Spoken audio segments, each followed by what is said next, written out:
वित्त वर्ष 2022-23 खत्म होने की कगार पर है। ऐसे में लोगों की सबसे बड़ी फिक्र ये होती है कि टैक्स को बचाने के लिए कहां पैसा लगाया जाए। टैक्स बचाने में लोग मोटे तौर पर इंश्योरेंस पॉलिसीज, एनएससी और केवीपी जैसे साधनों का इस्तेमाल करते हैं। हालांकि इसमें आपकी मदद टैक्स सेविंग एफडी भी कर सकती है। नमस्कार, आप देख रहे हैं बिजमनी और मैं हूं श्रेया ठाकुर। टैक्स बचाने वाले फिक्स्ड डिपॉजिट में मिलने वाली ब्याज दर अलग अलग बैंकों के हिसाब से अलग अलग होती है। मौजूदा वक्त में क्या लोगों को टैक्स सेविंग्स एफडी पर भी गंभीरता से सोचना चाहिए?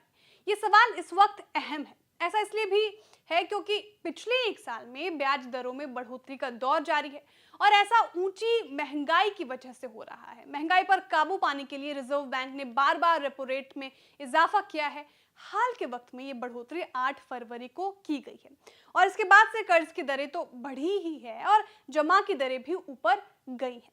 यानी फिक्स डिपॉजिट पर मिलने वाला ब्याज भी बढ़ गया है और ऐसे में टैक्स बचाने वाली एफडी भी अब ज्यादा फायदेमंद हो गई है। बिजमनी के इस एपिसोड में हम आपको ऐसे ही टैक्स सेविंग एफडी के बारे में पूरी डिटेल देंगे और ये भी बताएंगे कि किन बैंकों में आपको बढ़िया ब्याज मिल रहा है। अगर आप भी सीनियर सिटीजन हैं तो आपको टैक्स सेविंग एफडी पर और ज्यादा ब्याज मिलने वाला है। पहली बात तो ये कि टैक्स सेविंग एफडी में कम से कम कितनी रकम जमा करानी है, ये बैंकों के हिसाब से अलग अलग है।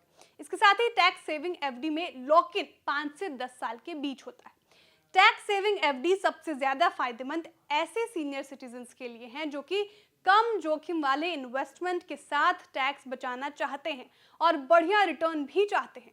अगर ये बात की जाए कि किस बैंक में सीनियर सिटीजन्स को टैक्स सेविंग एफडी पर कितना ब्याज मिल रहा है, तो सबसे पहला नाम आता है डीसीबी बैंक का।